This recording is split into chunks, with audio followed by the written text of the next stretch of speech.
Silent contracts are the invisible agreements we make, often unconsciously, with ourselves, others, or society. They are not written, they are not spoken or negotiated, yet they shape how we behave, how much we tolerate, and how much we suffer. In this month's episode of The Tide, we are considering the topic Silent Contracts, Unspoken Expectations, and Mental Struggle. Joining me to dissect this topic is Oluwapelumi. Let's go meet my guest and welcome to another month. Now's the time to meet our guest for this episode of The Tides. Oh, here he comes. Bishop Oluwapelumi is a medical practitioner and he is the director of Oluwapelumi Diamond Royal City International Hope Center Foundation, Voice of Hope, a non-government organization. Oluwapelumi is an exceptional individual with years of experience interacting with people from all walks of life. A natural influencer, he thrives on seeing others rise to success. With outstanding wealth of experience in clinical practice and education, he has walked a wide range of clinical settings, both private and public, on organizations in Nigeria. With over 10 years of diverse clinical and academic experience in the field of psychiatry, he has been able to use his clinical experience to proffer recommendation to individuals suffering from one form of mental struggles, depression, anxiety, medically unexplainable symptoms, post-traumatic stress disorder, and neurodiversity. Previously, he was a lecturer at the School of Nursing, University College Hospital, Ibadan, now the College of Nursing. Mr. Oluwapelumi is passionate about inspiring and educating youngsters. His pursuits are traveling, scene investigative, and detecting movies and teaching. Hi, Pelumi. Good to have you on our channel. Thank you. Happy to see you again. I think some weeks ago I was in Germany and then I'm back again. Thank you. I think I sent the invite to you while you were away in Germany, and I'm so happy you're able to grace the invite. This month's episode of The Tide, we are looking at silent contracts, unspoken expectations, and mental struggles. So when we talk about silent contracts, in your own opinion, what do you think? What comes to your mind when we say silent contracts? Yeah, once again, I want to thank you for inviting me to this monthly edition of the Tide channel. It's a pleasure to have you. Coming to talk about the silent contracts, to my understanding, because there are many silent contracts. Silent contract, personal silent contract, workplace personal silent contract, and then there is a mental health silent contract. But ours today is talking about relationship silent contract. So when it comes No, not yet. Yeah, I know we are going to focus on relationship, but I just want our viewers to have a general understanding of the silent contract. Yeah, let me just say silent contracts are words, actions, or requirements that are not spoken. There are things that you want people to assume who you are, which is not communicated, not written, not documented. And once it's not being actioned, it causes a form of disappointment, frictions, resentment, and then sometimes some medically unexplained symptoms. And that is whereby we, the specialists, our roles comes in. Yeah, thank you for that short definition of silent contract. Now let's streamline it to what we want to talk about, and we are looking at relationship wise. So let me ask once again that the term silent contract, what does it mean in the context of relationship or marriage? Yeah, in the context of relationship, it simply means that I want to rephrase it in aspect of what I wanted that is not being spoken, not being spoken, or something that you want your partner to assume that you want, such as communication. You want your partner to be calling you maybe every day checking on you, but you didn't say it out. And if those things are not being done, you feel like you are not loved. Yeah. You feel like you are being rejected. And that is where we have what we call emotional frictions. And this thing now, that in all encompassing, it can cause hidden economic problems. Okay, when you talk about hidden economic problems, what do you mean by that? Hidden economic problems is when someone is trying to minimize the use of wealth. You don't want to talk, but you want others to assume. Okay. And that is where the problem. You know, when you say I'm economical with my words, that means you are trying to distill some words that you don't want to say. But it is important to say some things. Yeah, just like the general explanation you made mention of that, these are unspoken expectations, and it cuts across various sectors, like even in the family. Let me bring this scenario. When we look at some parts of the world, they believe that the first child should take responsibility, and inadvertently, this first child will just she will assume the role or the responsibility of, okay, I have to take care of my siblings. It's not as if there is a contract, there is a written contract for the older sibling that she signed, or he or she signed, but they are obligated that this and this is what I'm going to do. And at the end of the day, even the person you are doing it for, they might not, they see it as their right. They don't see it as like a privilege, and it has a way of impacting the mental health of the first child. So these are silent contracts that, although they are not written, they are unspoken, and yet we still want people to act on it. I like the fact that you were able to streamline it in the context of relationship, particularly when you're in a relationship, you're in a marriage, and people are like, okay, I expect my husband to do this for me, and it causes friction. Meanwhile, you both of you are just assuming that you should know this, you should know that. For example, somebody will be like, maybe you should call me when I'm sad. How do I know you are sad? You just say it. You should call me when I'm sad. When I'm sad. Or somebody expecting that my friend should check on me when I'm not feeling happy. How do you want me to know? Probably because you're a mental health practitioner. It's absurd. These silent contracts, how are they formed? Are they inherited? Just like the example I just gave, in form of the older sibling taking the responsibility, taking all sorts of responsibility on the younger siblings. How are they formed? Are they inherited? Are they assumed? Or they are just emotionally negotiated? So if I understand the question very well, you want me to talk about, let me just say, the cause of silent contract, origin, and then under the topic of whether it's inherited, assumed or emotionally negotiated. Thank you for that question. Thank you for the clarity. I don't know if I am allowed to put in a bit of literature. Why not? Right. When you go into psychoanalytical theory, and I want to bring out fixation. You see, there are 8 stages of psychosexual theory. Okay, 8 stages of psychosexual theory. Okay. Recommended by Sigmund Freud. Okay. And the first one is trust and mistrust.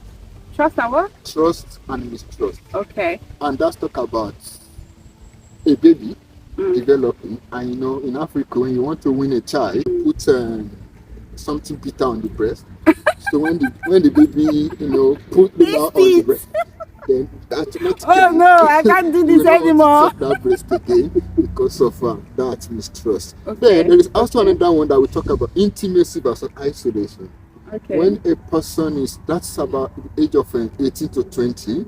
So when someone is supposed to experience love and they are not showing love, so I appreciate what they do here in diaspora, in the sense that they enhance parents to take care of their children. Absolutely. That's form a relationship with them. And so now, why am I saying this?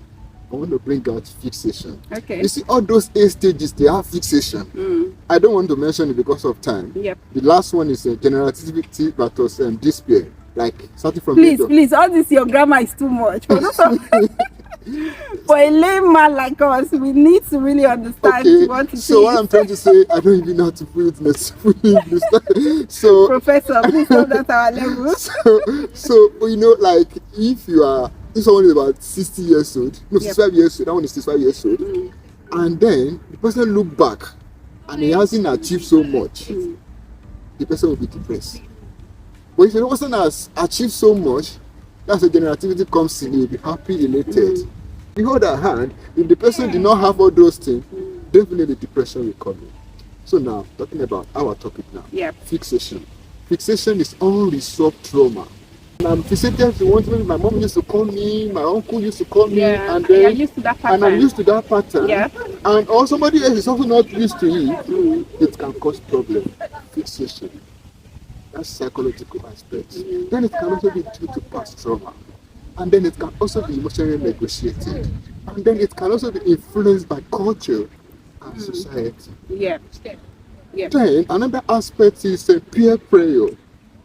The people you move with, the people you socialize with. Yeah. Like if we are talking about relationship, some people will be telling me that I watch a movie, a woman is saying that I cannot cook for my husband, telling the fellow lady.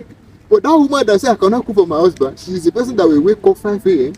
and cook for the husband. So the other person that want to carry it out in her home. Okay, are you now saying that the peer pressure kind of form our orientation? It forms. In fact, it carries a significant weight in the society we are today. I was researching on the topic which is called social media and the family. Social media has destroyed a lot of families. Social media has caused a lot of the moral behaviors in this situation we have. It has really caused a lot of money. So all the causes is inherited, yes, it could be inherited. And then it could, because this thing is in gene. Yeah, so culturally, it's something that we grew up to like just assume that we have to do these things, or some people have to do this for us. Okay, yeah. I quite appreciate your submission because you went into psychology to even break it down for us.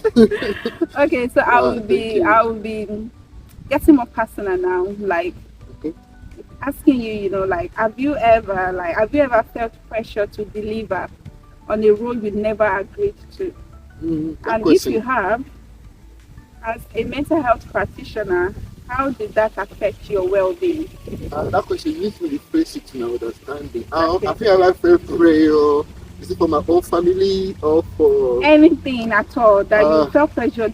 No, in terms of relationship. All right. Yeah, I have. So that one is a very straight answer. And then you asked if I have ever felt pressure doing what I don't want to do. Like what? To deliver a role you never agreed to. I never agreed to. Yeah. It's in form of silent contract. Silent contract. You are being pressured, but it's not as if it is clearly stated that do this for me. But you could feel the tension that you are being pressured to do a particular role, that you are to act in a particular role you never agreed to. Frankly speaking, the answer is yes. Okay. And it has been in a lot of situations, but because to be honest with you, my discipline really helped me. Okay. It really helped me in the sense that I didn't study psychiatry for patients alone. Okay. I also imbibed the training in my own family, in my own life. And then I don't because I always believe that my behavior, my attitude can actually make somebody to be mentally unwell. Okay. That's why I always stand for. If I'm to do something for you to make sure that you are happy, I will do it. Is it? Yes, I'm gonna do it. But that one has clause. I'm not a person pleaser. I was actually going there. No, I'm not a person pleaser. Okay. But if it is that it is in my purview to do, definitely I will do it. Like if it is to help my wife to buy something in the grocery, yes, I can do it. Okay, so let's talk about the role that how you have been pressured. How you have been pressured, like probably in a relationship. You can give us maybe a scenario. Yeah, a scenario of how I'll be praying. And how it has affected your well-being. I'll be praying. I don't know whether it's prayer or not. I'm not good in receiving call. I must say that's a very bad one, because it's not possible you are in a relationship and you are telling me you don't want to receive calls. So it's going to generate a lot of what are you hiding? You need to tell us. I'm not hiding anything. So give us reason why. I don't really like receiving calls. So how do you not communicate? And then I like typing, you understand? But in this situation, I am being forced to communicate, to call, to Via check call. by call. It's affecting. Video call, so you don't like video call? Sometimes video call I don't like it because there is a way my brain is wired medically. There are two sounds in my brain which give me headache, you understand? But now I am adapting, I am adjusting, and that's the only form of prayer I can say. Okay, from what I could get from what you're saying, maybe your partner is pressuring you, like, okay, I prefer us to call, maybe voice call, video call, and you don't want to do that because I don't like typing. Because of that reason. Yeah. So, and how do you think it affected your well-being, and how were you able to communicate this? To our understanding. It affected my well-being. Not really affected. Let me just say on the scale of 1 to 0 to 10, let me just say 5. And it's just simply because of my way of life. I don't like to be disturbed. I don't like my brain to be processing multiple things. You know what I mean? But I'm doing it to, how can I put it? To give you evidence. Like you don't say jokingly, I don't have anything I'm hiding. And then another thing I forgot to mention, I don't like to be seen anyhow. Okay. I don't go to places they invite me to just like that. But on the other hand, somebody will want me to follow her, come to this program, for anything like that. But I don't like it. But the only thing the thing is, they understand that this is this guy. It's not a antisocial. It's not an extrovert. It's not introvert. I'm in between. Okay. I'm right. Okay, but let me be honest with you, believe me. The thing is, you need to reach a compromise when it comes to that. Because she cannot absolutely erase voice call, video call when it comes to relationships. Yeah, relationship. So, communication is very necessary. Yeah, you need to really. I'm fighting for his wife.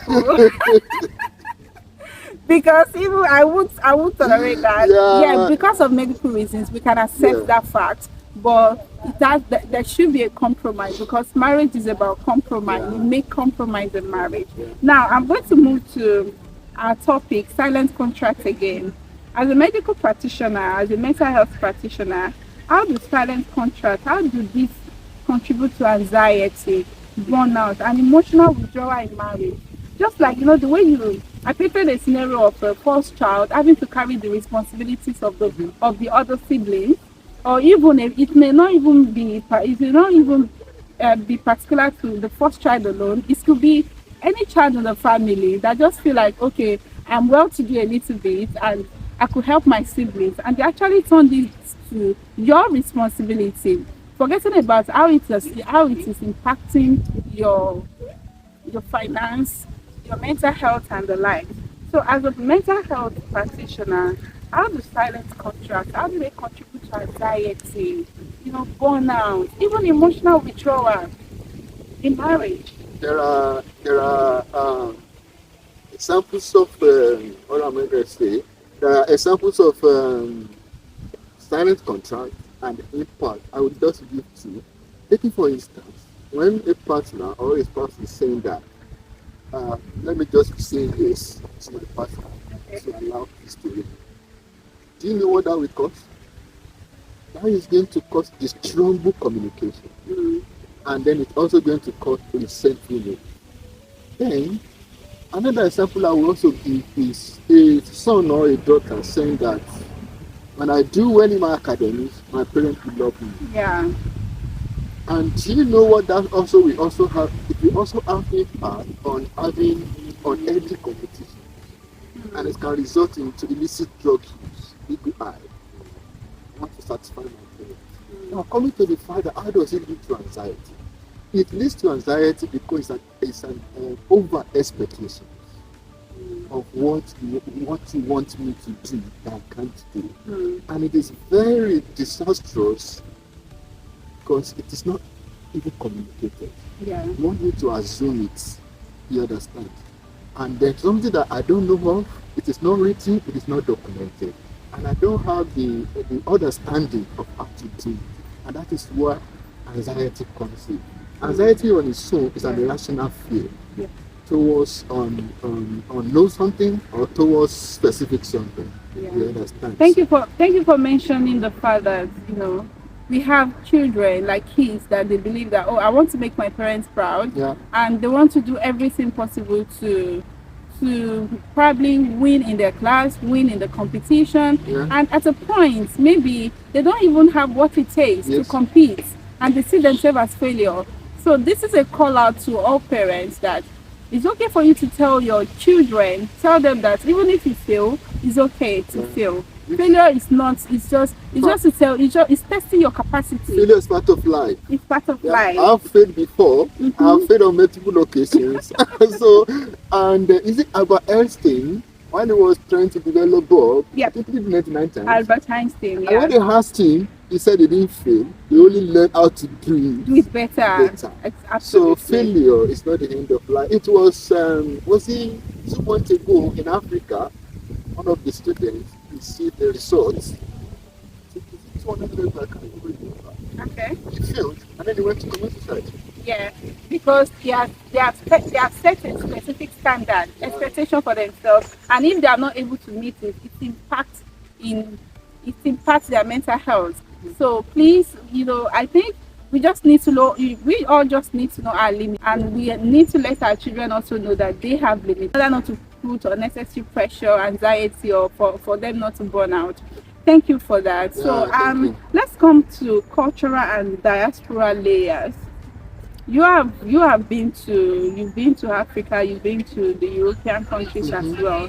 So judging by the cultural norms, how do cultural norms or migration experiences shape the silent contract that couples carry, particularly in the diaspora? You understand? To be honest, I'm sure that you want to say the truth. Okay, yeah. I'm gonna be raw in this. Okay, go ahead. You see, when people get into whatever international airport, a country you land, that's when it's not your country. Yeah. It's not enough cultures out of them. They check out culture. Out of They them. check out culture. Can you hear that? Please They check out character. let us know in the comment section if this is true. They check out characters. So many things are not only to women alone, but it's more predominant in the women. They check out so many things. Some their real personality starts from the airport. I need to get clarity on that. When you say they check out their character, their real personality starts from the. I know you want to contest that. Please. What do you mean? We need to statistically, 100%. Let's say 80%. So the 20% I dash it to people who still maintain their integrity. So now, when you see some women, when they come here, you understand? I'm talking about culture now. I know it has affected this diaspora or something now. Silent contract now is a way for some people to start misbehaving. You understand? I was saying something on Facebook one day, and one of the comments was like, outside the country is the place where we discipline people, we discipline guys. You get what I mean? Please, this table you are shaking, eh?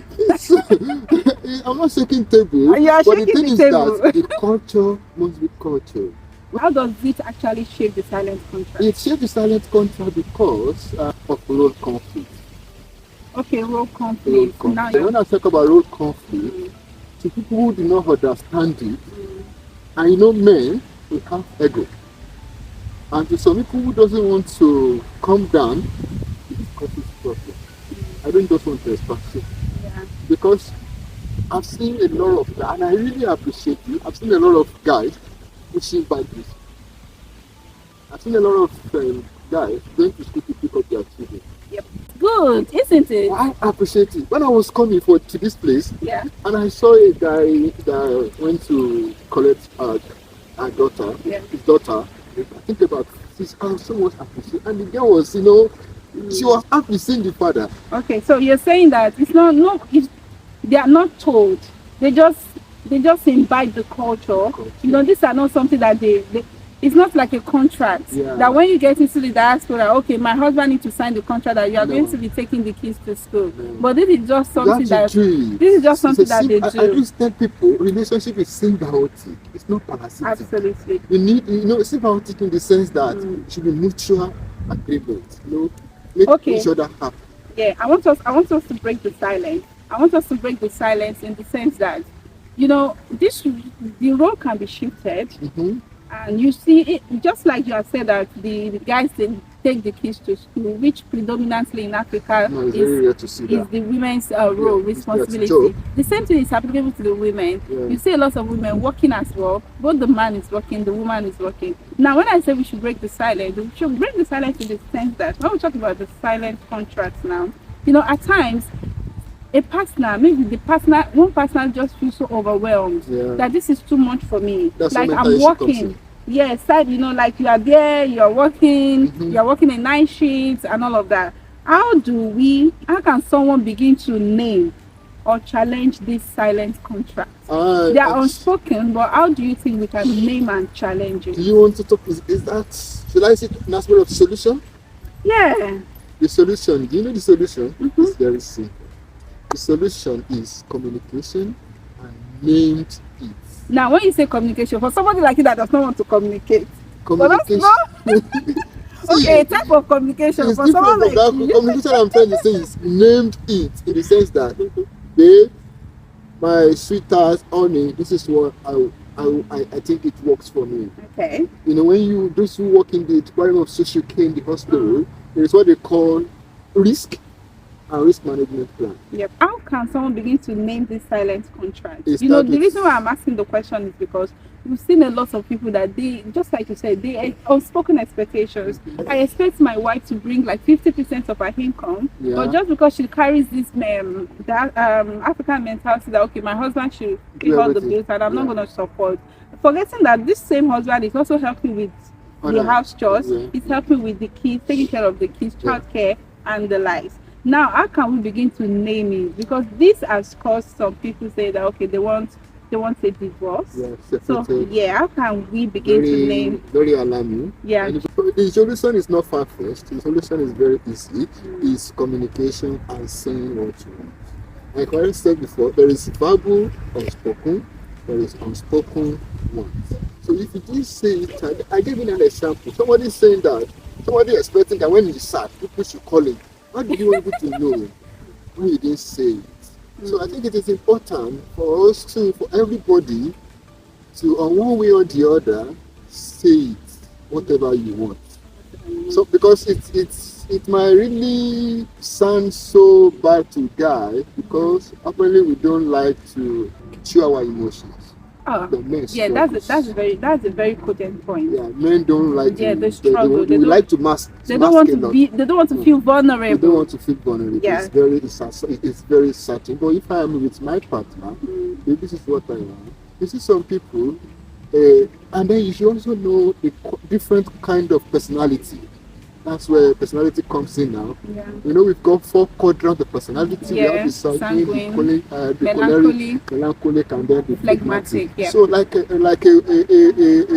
lady now who is clean, they always like the bed to be after they wake up, for the mattress to be laid back, intact like that. And then this is another husband that maybe like to scatter. I think it's just for the lady to say, communication, understanding, and men should be vulnerable, just like Pelumi has said. You get what I mean? You just need to be vulnerable with your partner. What are we partners for? If you're not going to be vulnerable with each other, with one another. This is my partner. And David was saying that it's only in marriage that see finish. There is this like. Yes. If you don't see me finish, who will? Who will see me finish? Now let's look at the role of therapy. Because what kind of therapy is that? I don't know. You have to tell us. I want you really need to tell us because it's your field. If I talk now, you will say I'm talking. I want you to give us what role the therapy, faith, or even community play in helping you renegotiate your expectations. You understand? You have the unspoken expectations, and yet you just assume that okay, she should know, he should know. Okay. So what role do you think therapy, faith and community can play in helping us renegotiate those unspoken expectations? Before that therapy. Yeah. No, you're focusing on therapy alone. Wait, Don't forget that. We talk about faith, talk about community, talk about therapy. Yep. So that therapy, before we move into therapy, that means it has escalated to problem. Oh, definitely. It's because it's causing friction in the home. Yeah. See that therapy, there are two types of therapy. That's psychological therapy. There is a low intensity therapy, and there is high intensity therapy. Okay, the psychotherapy, what do you call it again?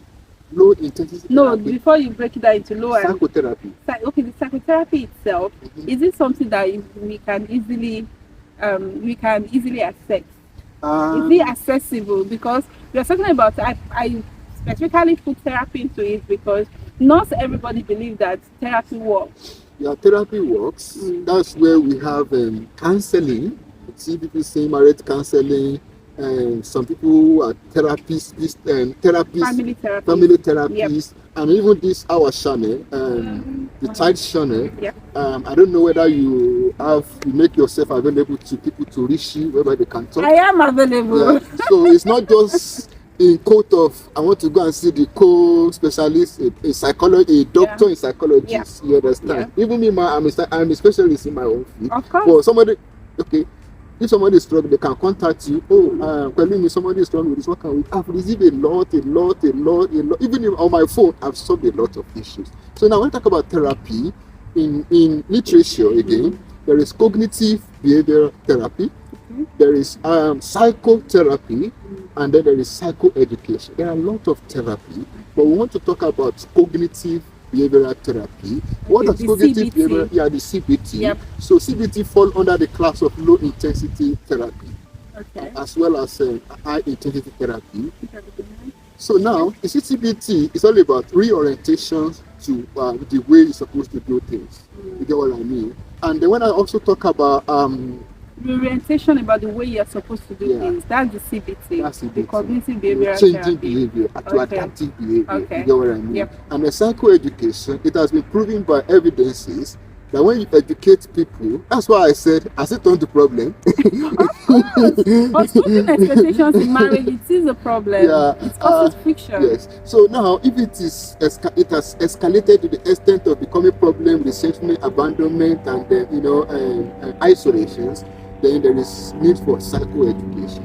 Educate people. Believe that when you are well informed, you will well behave. That's why I say when you are well informed, you will well behave. That's a very nice quote to take away from this. No, they are educated illiterate. Yes. Okay. So everybody is well informed, but you see some people, their character is tantamount to animals. But to those people who have education to the extent of making changes, do you know what they call learning? Learning is a process of acquiring new skills. Just like we are doing on this channel. New skills, you understand? But there is one thing that people normally delete. What's that? And systematic change in behavior. To acquire knowledge, you acquire skill, there should be a change in you imbibing it. You get what I mean? Yeah. Like, let me go back to the 2000, something like that. I learned how to sew. I went into the fashion industry for 9 years. So did you sew this one you're wearing? It's a ready-made. You can't sew. You can't. I can sew it. I can sew it. You know, because of the work I'm doing, I don't have time. Then I learned it for 9 years. Wow, 9 years. It's not that I'm done, but when I was done, I would need to work with my boss. Then I'm talking about learning. But the change in behavior now is aspect of me now doing the work, and I know how to sew clothes.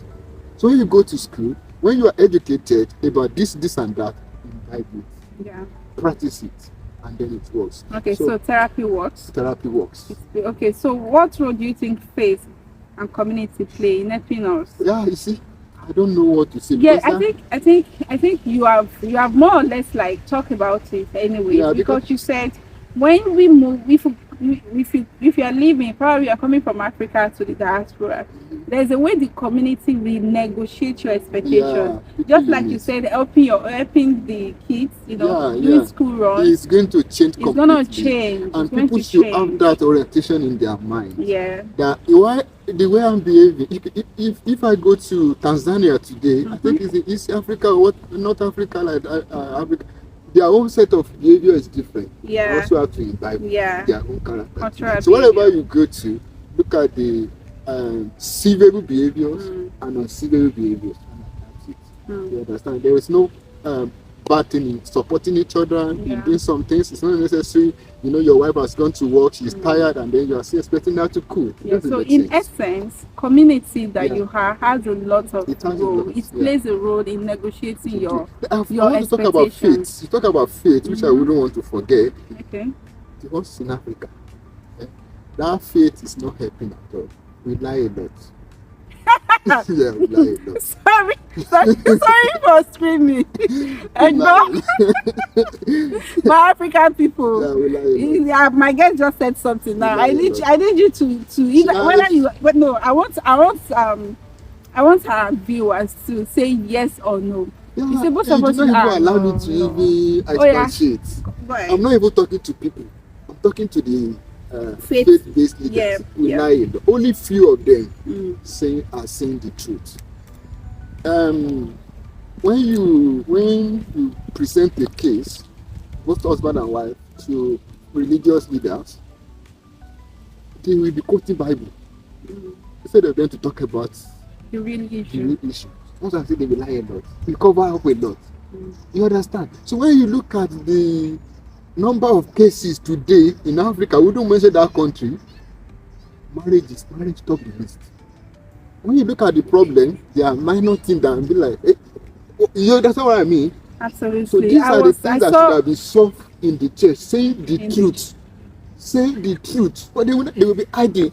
I don't know. Saying things the way it is. It is. Don't come and quote Bible. Somebody, I don't know, a guy was complaining. But you're a bishop, yes. You're a bishop. He's a bishop, Bishop Oluwapelumi. Yes, I love this woman very much. Bishop Felix Adejumo. Yeah. That woman, she's, in fact, I follow, if I've not watched a video like this, I've not watched anything. She's always said the truth.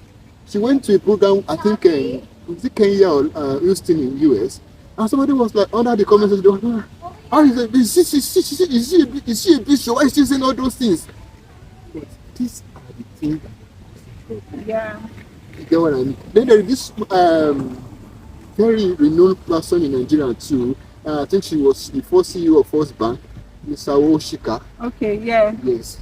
So we talk about finance, we talk about sex, we talk about responsibility, and but in the church, they won't talk about it. They expect the wife to assume a role. They expect the husband to assume. So these are the things that the faith people, let the pastor say it. Now, coming to that, what advice will you now give to couples who feel emotionally trapped? You know, there are some couples that they already feel they are. I don't know if you get it. They are emotionally trapped by unspoken expectations, just like what you're saying. Because they, you know, when it comes to like the religious leaders, they may not really say it the way you say it, give you the, but you as a couple, I think you need to be practical. What does my husband want? What does my wife want? What does she expect of me? Communicate your feelings, communicate your emotions. So for couples who feel emotionally trapped by unspoken expectations, what advice will you give to them? How can they regain their freedom from mental struggle? Because that trap that you are saying, I don't really believe that they are trapped. Why not? Because when you say somebody is trapped, it means I'm getting into something that I don't have the consent of. You are emotional. We are talking about emotions. You are you are in the marriage. You are emotionally trapped. You know, like you just need to you need to do some things for your husband.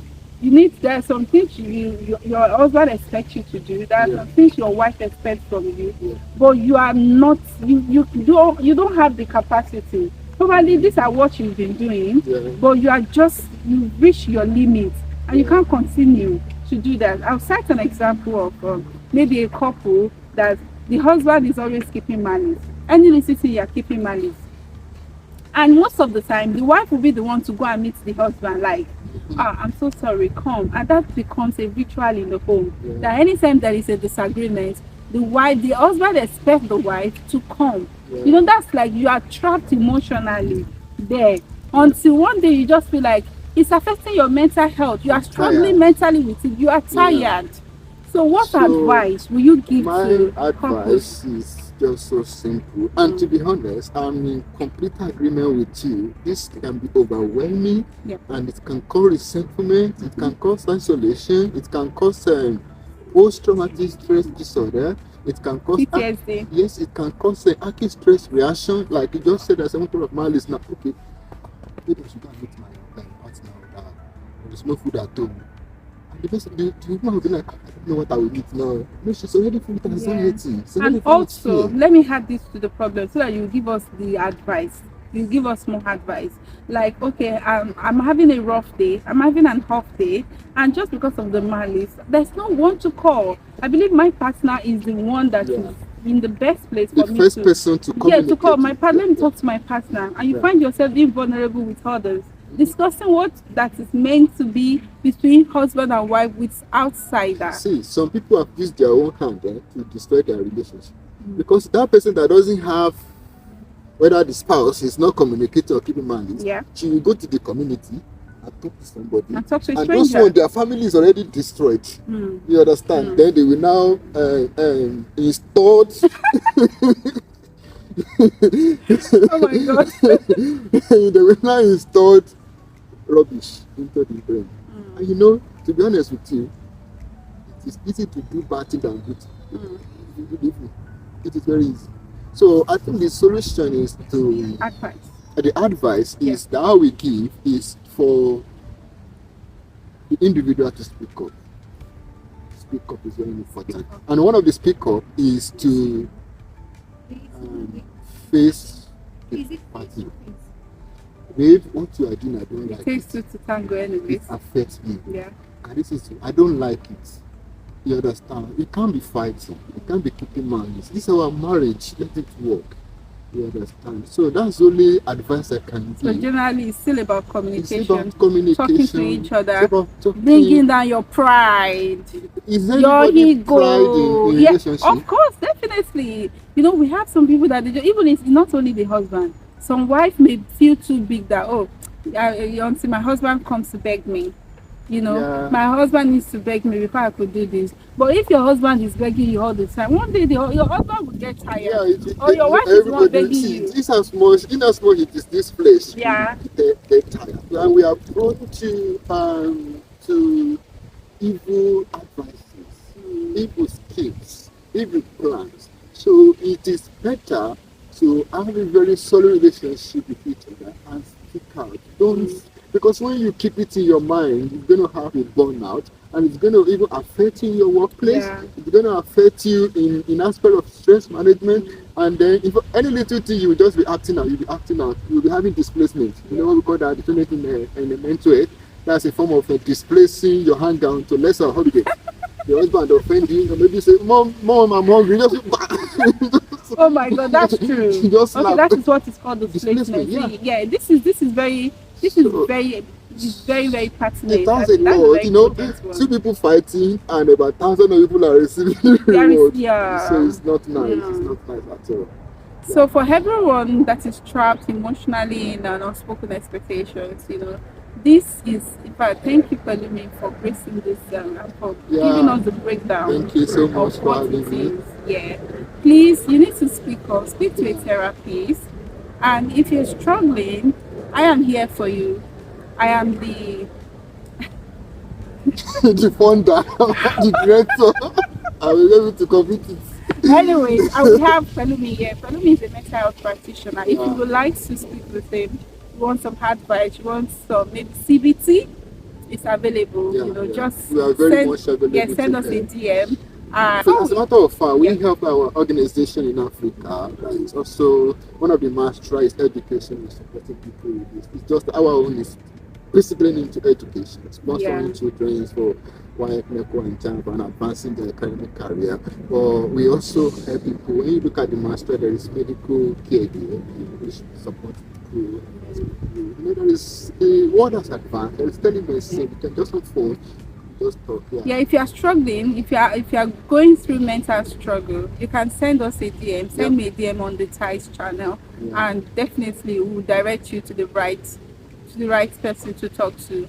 You can talk to me, and I've got professionals in behind the scene that you can actually talk to and get help. Please don't die in silence, but like we always say, make Yeah. sure you speak up, speak out, communicate, and just seek help. So thank you once again, Yeah, Pelumi, thank you for coming to this informative channel. Thank you so And much. we want you, one last thing that we request of you is for you to give this channel a praiser, because this channel is dedicated to empowering others to become resilient. We know life is full of ups and downs, Yeah. a lot of struggles that leads to even mental health struggles. Yeah. So in the face of life challenges, we encourage you to become resilient. Please give a shout out to the Tides Informative channel. The Tide channel is a very good channel that has really enhanced, helped, and then developed, and then reinvigorated people whose life has been broken into pieces back into another vessel. So it's a channel that we always like you to watch, subscribe to, and then also support them in any form of way you have. Sharing. And yeah, sharing, is very important, so that we can have, the sharing is not for us alone, it's for people to have information. Yeah. Like our here as well. You will be enriched, you will be invigorated, and then you will be developed. Thank you so much.